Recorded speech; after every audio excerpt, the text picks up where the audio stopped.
Hi everyone and welcome to day 8 here at the Colour Cave for Cavemas. I am doing a bit of festive cooking and I do have my festive apron on with my little pockets. I am not going near a naked flame because I think that I may catch on fire with this. I do also have a matching hat as well, but it's not the most flattering of Santa hats, so and also getting really hot, so we're giving this one a miss too. Anyway, after receiving such beautiful watercolour paints in my Santa haul, I decided today would be a good time to do some painting. The subject matter is not festive, but I think it is important to include some non-festive content.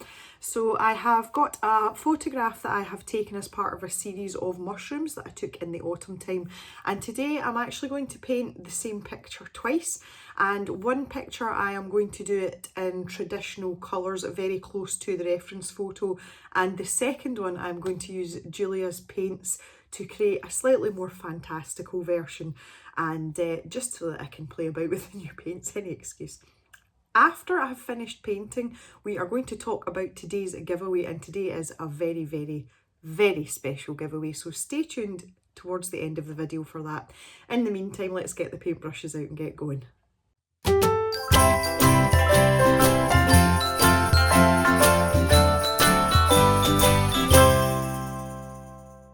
What I want to do this for, it's really an exercise in accuracy, but also in kind of like letting your serious side go and kind of embracing your imagination and your creativity. So what I have here is a reference image of a mushroom.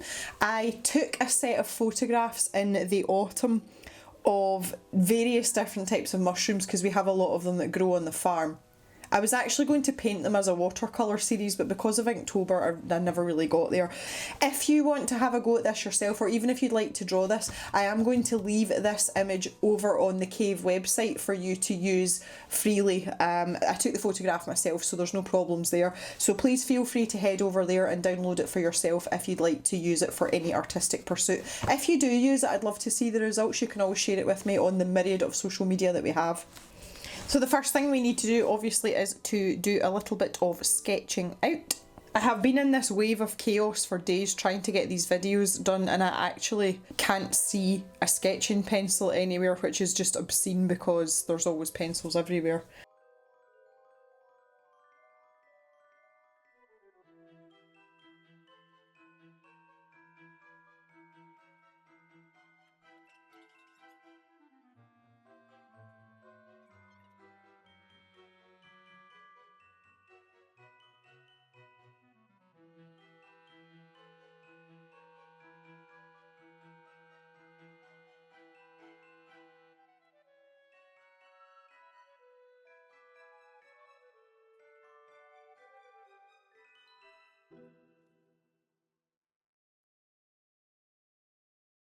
And a little bit of the detail, and it's really the main parts that I want to be able to fill in with more detail when it comes to the paint, and that's something I've not really mastered yet. But again, this is a great exercise for this kind of thing. If it's something that you're unfamiliar with, then doing something like this will definitely help. Obviously, when I sketched the second one, I found it slightly easier because I'd already identified the parts that I needed to fill in a little bit more detail in pencil, so that when it came to painting it, I wasn't completely lost and having to refer back, what I call the ping pong effect with the reference image, which, you know, that's what it's there for, but it really slows you down when you're painting if after every paintbrush stroke you're having to refer back to the original image. So I just stuck with the bottom mushroom, which is actually two mushrooms that were joined together, or it was one mushroom that turned into two. I don't quite know how mushrooms grow, but anyway, so this one is the realistic painting, we'll call it. So the first thing I did was want to get a wash in the background and just give the idea of that sort of mossy, grassy effect. I didn't want to put a lot of detail into it because obviously it's not the focal point of the picture, and that is one of the lovely things and one of my favourite things to do with watercolour, and that is to do washes. The paints that I'm using here are the Winsor & Newton Cotman paints. I've used them several times before, and this is the studio set, which is 48 half pans in a convenient palette. So I wanted to try and pick reasonably muted colours and put a little bit of texture into this background, but not so much that it was going to overpower my mushrooms.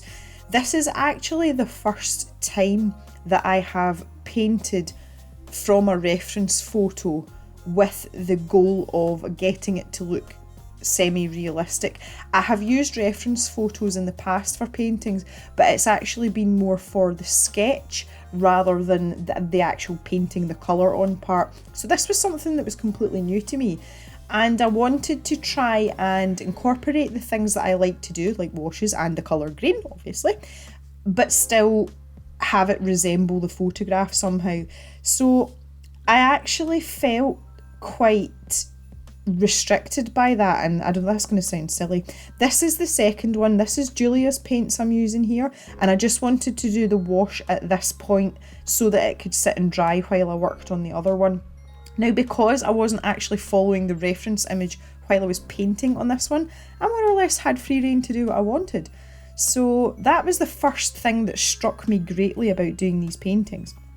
Now, it's weird because when I draw in graphite, or when I draw full stop, not just graphite, coloured pencil as well, or even in ink, I find it very difficult to break away from a reference picture. And I have this thing in my head that everything has to be, you know, quite realistic and quite accurate. And I don't feel comfortable drawing things that I don't have a reference for. And I don't feel comfortable straying from references. And weirdly with painting, it seems to be the other way around. I found working from this reference image on this particular painting very limiting and restrictive, and I don't know whether it's because I was having to try hard to mix the colours and, you know, do a bit of colour matching so that it resembled the reference photo, but I found it an almost stifling pursuit. And I just find that really strange that it's the complete opposite to when I'm drawing. But I have said in the past that once I got to light watercolouring, I found it a very liberating thing to be able to paint, which, I don't know, I think that's maybe part and parcel of it. So anyway, back to actually what I'm doing here. I was trying to jump back and forth. Again, for those of you that paint will know you have to wait till things dry before you do the part that's adjacent to it, or else it all bleeds into each other. So that's why I'm jumping about so much here. So I kind of skipped between filling in the two sections of the mushroom and going in and filling in some details. The brushes I've got here, the brushes I actually use for painting, I had a number 1 round, a number 6 round and a number 8 round. For the background I had a number 12 round, and that's just a mop brush that's off to the left hand side there, and they used that for my washes. That just had water on it. So I did mix a few colours, but I also was able to lift colours straight from the pans and layer them up, you know, and use different colours on top of them, and that's one of the joys of watercolour. And I found that a lot easier than actually trying to mix an exact shade and doing, you know, several layers of the same shade. So I don't know what that says about my colour mixing abilities when it comes to paint, but it's something I still feel very much like a novice, and I am still a novice. So this was really good in terms of that, you know, in terms of learning curve. It was good for me in that respect as well. And the other thing that I learned about this painting was that I can be and need to be braver with the dilutions of each layer of paint. As a coloured pencil user, I am firmly in the camp of lots of very light layers. And what I was finding was that by diluting my watercolour so much, and if you have a look at the palette up in the left hand corner there, they are pretty diluted. I was actually making more work for myself because I wasn't getting the vibrancy. And this particular red colour here, when I took it straight from the pan and put it on the paper, I panicked because I thought, oh my god, that's going to be so dark. But by the time I actually worked it out and manipulated it across the paper to where I wanted it, it had obviously dissipated and dried a little bit. So if nothing else from this exercise, I learned that I need to be braver and a bit more bold, even if I'm using what is supposed to be more realistic colours. So that's something great came out of that painting. Moving back to the slightly more, I don't know what to call this one. I want to say whimsical, but I hate that word. I think it's overused. The one that's come from my imagination more. Obviously, I like green, and I wanted to stick with that. So I kind of went for the type of wash that I would normally do, and it's almost like a vignette sort of background before I moved on to the centre part. And I just wanted to use the colours that sort of shouted at me and not really follow the reference image at all. And I had an absolute field day with this. And this is when I realised that I feel much freer not working from a reference image when I'm painting, and it's much more enjoyable. I did skip out the filming, the purple part that you can see there on the right hand side of the mushroom. I skipped it out because I end up doing exactly the same process on the left hand side. I didn't want to bore the pants off you with the same thing twice. So yeah, having used the reference just to draw the sketch was great. That was perfect. But when it actually came to using colours, and I repeatedly went to look at the reference image and go, oh, well, that part's like a red colour, so what's the nearest thing I've got to that? And then I was like, wait a minute, I don't need to do this. These are really pretty paints. I can pick whatever colour I want and I'm going to make it shiny just because I can. This was so much fun. So much fun. Obviously, I still followed the structure of the mushroom from the reference photo. But just being able to look at your paint palette and go, do you know what, I'm going to use that colour. That is the best feeling in the world, and it fitted in with that liberating feeling that I get from painting. And if you really want to, you can put big swishy brush strokes, and it's just really satisfying. So I decided to go for this purple combo, and there is one that is almost sort of like a milky purple. I know, it's as if it's been mixed with white, and the other one is a much darker, sparkly, metallic purple, and I thought those two are going to go really well together. So I was really pleased that I picked them, and you can see they stand out really well on the top parts of these two sections of this mushroom. So I was so pleased with not only the colour choices that I had, having bought some more paints from Julia, but just the sheer funness of them, because they're so sparkly. They're really fun colours, and the paint is really high quality.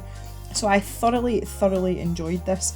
Again though, later on when I was looking at it, and the interesting thing is, when I take a step back and look at my watercolour paintings, I always get on better looking at the monitor when I'm filming. And I realised that the same thing has happened with this one. I could have been much braver and bolder with the colours, because those mushrooms, that they almost kind of look a bit washed out.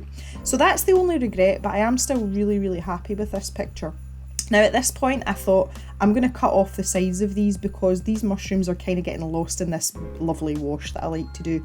So I just kind of like fabricated a new border with just some neat gouache, that is just white gouache, taped a section off and made a new border and then cut round it. And I did that with both of the pictures, and I think that it frames them much better. And the mushrooms themselves, even though the colours are, I would say they're too pale because of my failings as a painter, but they do stand out better because I have cut down this vast expanse that they're swimming about in. So I would love to hear your thoughts on that, and whether you think that does actually make a difference, having seen the two of them before they've been chopped down. I'd be curious to see what your opinions are. But this was a great learning exercise for me, and I had so much fun doing it, and it makes me want to paint every day of the week, which is something I never thought I would say. So this is me just finishing off getting them trimmed down now. Here's the original. I'll say the original, the realistic one, and there are the finished articles, and you can see they look nothing like each other. So it is giveaway time, and I am delighted to announce today's giveaway, which is in conjunction with Julia at Julia K Studios, and we have arranged a £15 voucher for one of you guys to spend at her Etsy store on her wonderful paints and her paintings as well, which are very nice, by the way.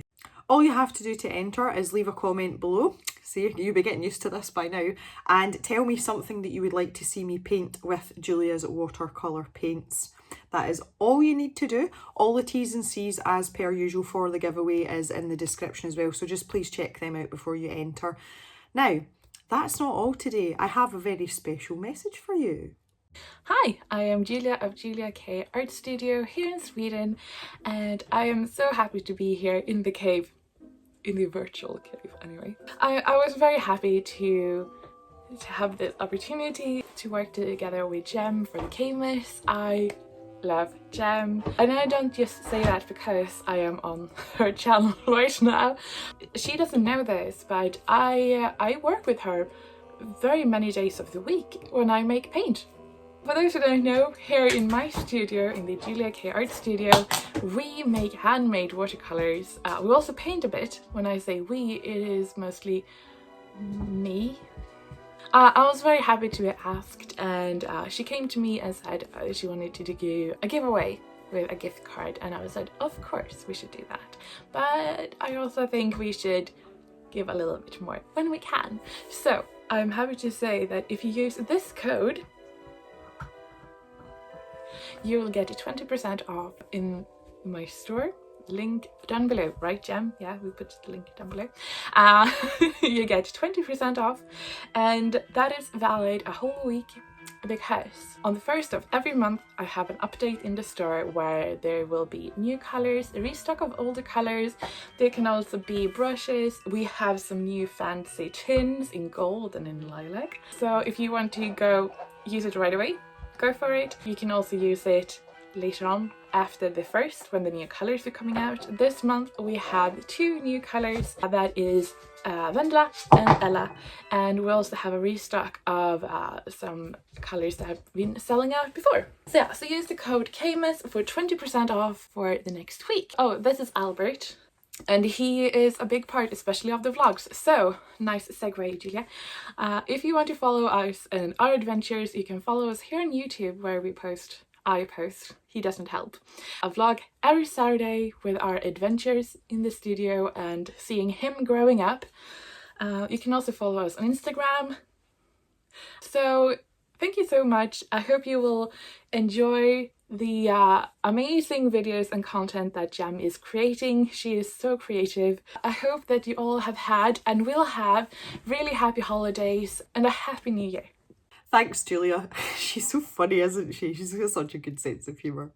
And you can see why I'm glad to have her as a friend of the channel. I hope you guys will enter the giveaway, but I also hope that you will go ahead and use that code that Julia has so kindly and generously given us. Our paints are wonderful, and you guys know by now I absolutely love them and I highly recommend them. So head over to our Etsy store and check those out, and you know, you can save yourself a bit of cash and buy yourself something nice. Anyway, I want to thank you all very much for watching today and this day of Cavemas. It's coming to an end so quickly, but we'll see you back again tomorrow for another video. Have a great day, everyone. Bye for now.